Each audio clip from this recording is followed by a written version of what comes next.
സൂര്യൻ തീഗോളമായി മാറുകയാണ്. ശക്തമായ വേനലിൽ മണ്ണിലെ ജലാംശമെല്ലാം വറ്റുന്നു.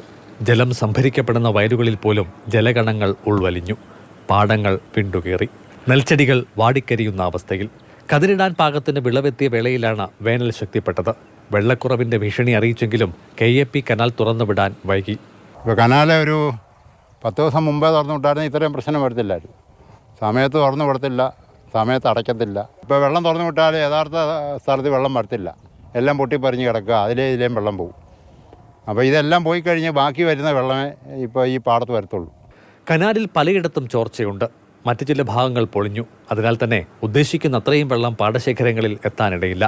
താൽക്കാലിക ക്രമീകരണമെന്ന നിലയിൽ സമീപത്തെ കുളങ്ങളിൽ നിന്നും മറ്റും വെള്ളം പമ്പ് ചെയ്ത് കൃഷിയിടത്തിൽ നനവ് നിലനിർത്താനാണ് ശ്രമം. ഇവിടെ അടുത്ത NSS ഹൈസ്കൂളുണ്ട്, പെരുമ്പുള്ളിക്കൽ NSS ഹൈസ്കൂൾ. അവിടെ വരെ കനാൽ വരുന്നുണ്ട്.